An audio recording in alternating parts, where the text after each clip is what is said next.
A Comissão de Defesa dos Direitos da Criança, do Adolescente e da Juventude ouviu especialistas sobre alienação parental em tempos de pandemia. Eles discutiram a necessidade de aprimorar a lei em vigor para atender à complexidade das relações familiares. A alienação parental acontece quando um dos genitores é impedido de manter vínculos com a criança. Para garantir os direitos de crianças e pais à convivência, foi aprovada a Lei da Alienação Parental em 2010. Porém, especialistas discutiram na reunião da Comissão de Defesa dos Direitos da Criança, do Adolescente e da Juventude a necessidade de ajustes ao texto, como explicou o psicólogo do Tribunal de Justiça do Rio de Janeiro, Eduardo Brandão. A lei da alienação parental, ela enfatiza, né, a figura do suposto alienador, as sanções contra o alienador, desqualificando essa pessoa para o exercício do poder familiar e prevendo até mesmo o seu afastamento, o que, de certa forma, entra em certa contradição com a lei da guarda compartilhada.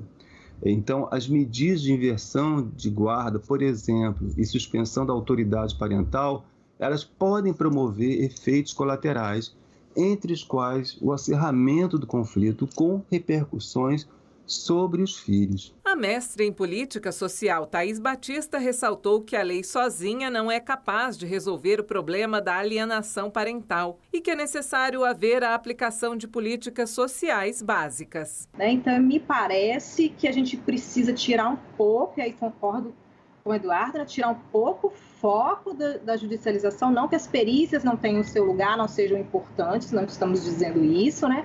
Mas há um lugar aí que me parece central, que é o do fortalecimento dessas políticas e que a gente possa, sim, de fato, promover, né, um trabalho diferenciado com essas famílias, né? Já a psicóloga jurídica Denise Pericini acredita que é necessário haver capacitação dos peritos para evitar o mau uso da lei. Então, haveria necessidade, inclusive, de uma capacitação maior dos psicólogos, porque, como eu falei, aquele artigo 5º da lei, eu só quero encerrar, aquele artigo 5º da lei que diz que o perito tem que saber o que é a alienação parental, até para poder discriminar. Isso não está sendo devidamente aplicado.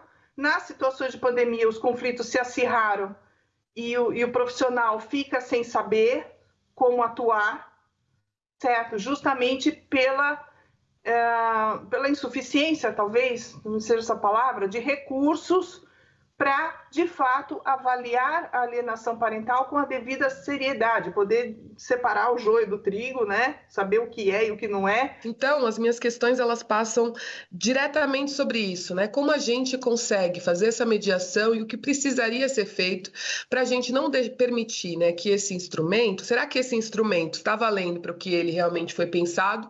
E se não, né, se a gente enfrenta esses problemas, o que a gente precisa fazer para que ele não seja usado dessa maneira, né? Porque, no fim, o objetivo de todos é a defesa ali, a proteção à criança e ao adolescente. Por último, a comissão abriu espaço para a apresentação da Organização da Sociedade Civil Instituto de Tecnologia e Sociedade do Rio sobre o projeto Laboratório da Democracia do Futuro, que objetiva utilizar novas tecnologias no fortalecimento da participação cívica na política. Uma das propostas criadas pelo projeto é o sistema de voto quadrático, que está sendo testado em legislativos. Se eu quero votar uma vez apenas numa opção, eu vou gastar um crédito. Se eu quero votar 2 vezes nessa opção, porque eu acho essa opção muito boa, eu quero muito que essa opção vença no final, eu vou colocar 2 votos e isso vai significar que eu vou ter que gastar 4 créditos, e assim sucessivamente. A ideia, né, dessa forma de votação é criar um desincentivo à polarização. A gente está trabalhando com casas legislativas no sul do Brasil, com vocês em São Paulo e com algumas potenciais casas legislativas no Nordeste também, justamente para pensar um laboratório de implementação dessas tecnologias. Ou seja, nada que seja vinculante, né, a gente não está propondo uma nova forma que seja institucionalizada e utilizada por vocês, mas sim um experimento.